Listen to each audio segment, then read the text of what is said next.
Le chef de la police s'enferma dans la cellule la plus profonde, puis jeta la clé. Lorsqu'un collègue entra, il le trouva perdu dans ses pensées devant la fenêtre. Il le supplia de ne pas faire de bêtises, mais le chef prononça tout de même les mots qu'il n'aurait jamais dû dire, « Je veux sortir maintenant ». Ceux qui avaient prononcé ces mots auparavant n'en étaient jamais revenus vivants. En fait, dans le monde futur, l'humanité vit à 1500 mètres sous terre, où une règle spéciale existe. Si quelqu'un dit vouloir sortir, il est immédiatement envoyé en surface pour nettoyer.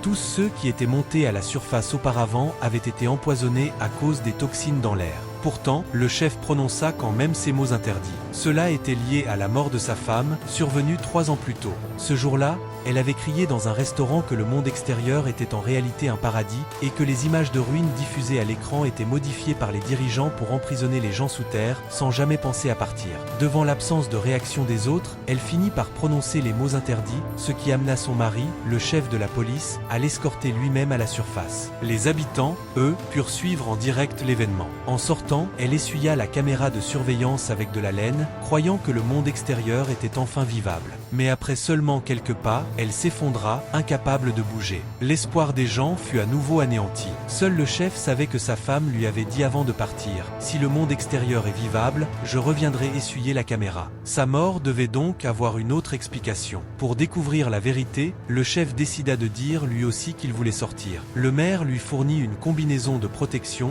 et il se dirigea vers la surface. Une fois la porte ouverte, il fut émerveillé.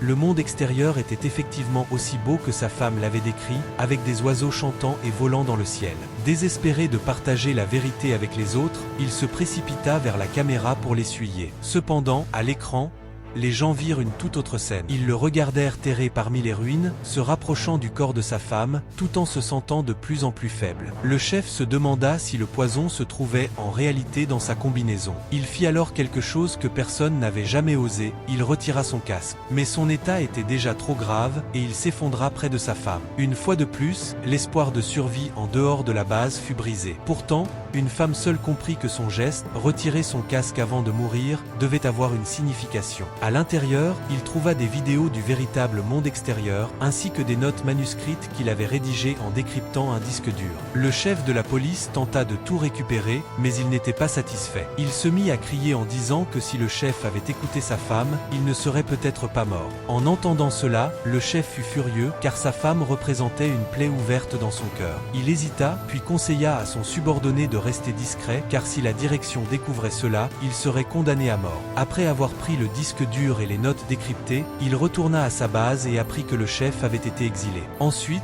il se rendit rapidement sur la plateforme où se trouvait un passage caché. Il comprit que la partie inférieure était déjà inondée. Bien qu'il souffrît d'une peur de l'eau, il n'eut pas le choix et commença à descendre en s'aidant d'une corde. En plein milieu de sa descente, sa lampe tomba à l'eau et il dut continuer dans l'obscurité. Juste avant d'atteindre la surface de l'eau, une panne survint dans le générateur de la base. En tant que responsable, il retourna immédiatement pour régler le problème, où il fut confronté à un apprenti prêt à réparer la machine. Par chance, le maire arriva à ce moment-là et apprit la panne du générateur. Grâce à son expérience, il répara rapidement le générateur, rétablissant son fonctionnement normal. Le maire, impressionné par ses compétences, décida de lui offrir le poste de chef de la police. Cependant, contre toute attente, il refusa sans hésiter cette offre.